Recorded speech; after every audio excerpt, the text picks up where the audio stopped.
Hey everyone, Danny Maude here, head professional at the Canterbury Golf Club in Kent, and as you've probably guessed, I'm out here in the beautiful Dubai.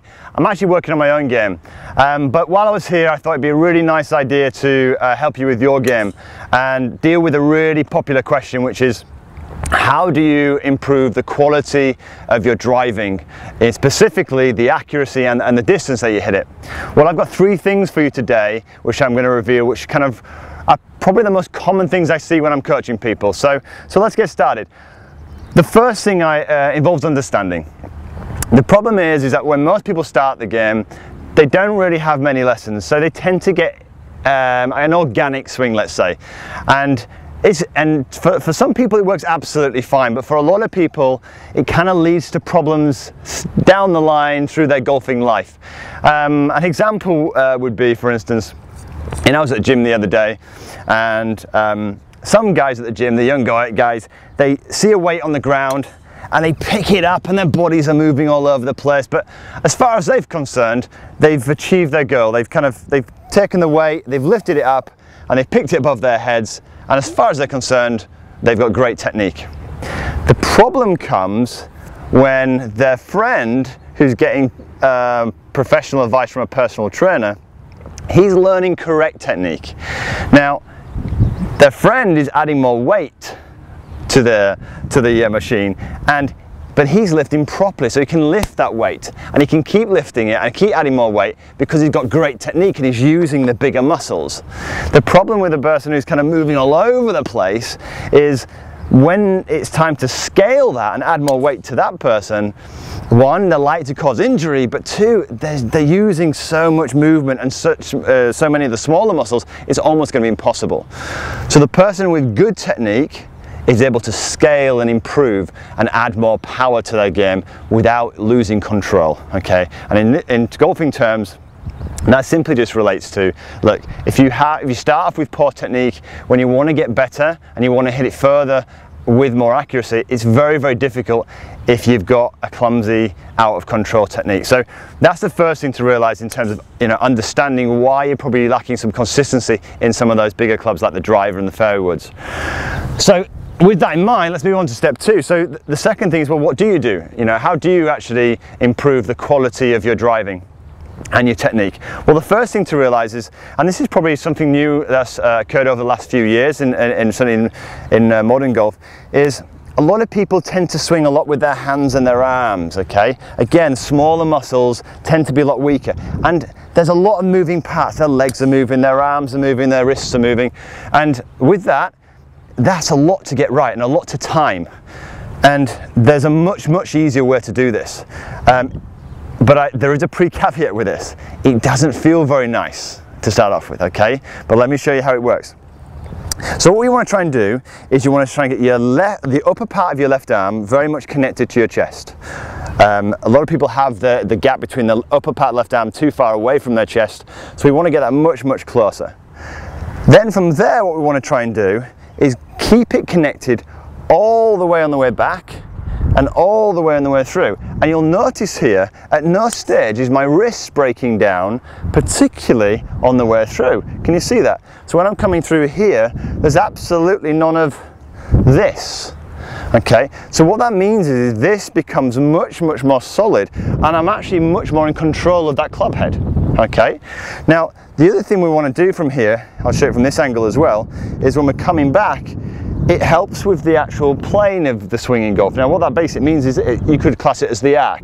A lot of people using their hands and their arms, they tend to pick it up here or sling it around the corner here, but when you eliminate the amount of wrist movement in the backswing, what you end up getting is something like this. I'm going to rotate my body back here, okay, very little wrist break back. Now when I come through here, all I'm going to do now is rotate back around with my body, and again on the way through, just doing some small swings to start off with, and you'll notice, if I do a few little shots for you here, how simple and consistent the swing could be if you eliminate the amount of moving parts that you have in your golf swing. A good image I like to give to people here, which is a nice little drill you can use with point number two here, is if you put the club in your belly button and grip the shaft here, has both upper parts of your arms very much connected to your chest. Now from here, what we're trying to do is we're trying to control the face now, not with our hands, but with our bodies. So when I turn back, the face follows. When I turn back into impact with my torso here, the face squares up. And when I'm coming through, the face is also square. So notice here, the actual position of that club face has no relationship to my hands and the control here. It's all got to do with my bigger muscles. So it becomes much, much more stable actually in the golf swing. Being much more stable, we're able to use our bigger muscles to generate the power and also keep the control here. Look at how little moving parts I have in this golf swing compared to one where I'm having to do this, where my wrists are working too much, okay? Now when that looks, you can play good shots like that, but the problem is it lulls you into a false sense of security. You know, you stand there and my wrists start to work and I go, okay, I'll move the ball forward. Sometimes you can get some great shots, but there's a lack of consistency with that. And we're all striving to be more consistent. So what we want to try and do is keep that stability throughout the entire swing. And again, this is what it looks like here, is my body's turning to the right here. Upper part left arm still very much connected, and you'll notice what I'm doing here, just for visual purposes, I'm only doing small swings. Very, very important. To work on this, okay, don't be too worried about trying to go too long. When people go long, they tend to cheat very quickly and use their hands and arms. So one of the best ways to work on this, in my view, is to try to work on it in a very, very small manner. So you're controlling the whole movement with the bigger muscles here, wind back, and when I come through, I'm winding through here and keeping it very, very stable. Back and through. So number 3, things to look out for while you're kind of working on this. It feels awful at times. It feels very restricted. In fact, it doesn't feel very powerful. You know, when you've got this lovely flowing rhythm where your arms are allowed to flow freely and your wrists are allowed to flow freely, I've got to be honest, that feels great. And it feels quite natural. The problem is, natural initially is not always conducive to good, consistent driving. And as we want to improve the consistency, sometimes what we've got to do is we've got to go for that uncomfortable feeling of, do you know what, this is going to be pretty tough, not particularly very nice. Certainly when your arms connected, if you've had that feeling of them being disconnected, that feels much more comfortable. It feels like you've got more room. So there's often this feeling of being cramped. But what I wanted to show you is having this control here, go with it, push through, you know, be that type of person that actually pushes through this uncomfortable feeling. This is what, as professionals and some of the better players, this is what we're willing to do to get better. So work with that. It will feel a bit strange and it will feel very restricted, and in the short term you may not instantly add loads of power, because where the power comes from in the end is this. We're switching power from hand and arm power to body power, and body power comes a little bit later. The first thing is to recognize that we have to use our bodies to control the shot, and the second thing we need to do after we've done that is then we need to work out how, from that position, we need to increase the speed of our bodies through impact. Now, if some of you are over a certain age and you have some injuries and are slightly concerned, for instance, about will I be able to do this, I've got a bad back, well, what you can do with this is add one little dimension which will really, really help you. So a lot of people are concerned that, well, I'm not going to be able to do this because I have problems in my lower back, or I have an injury.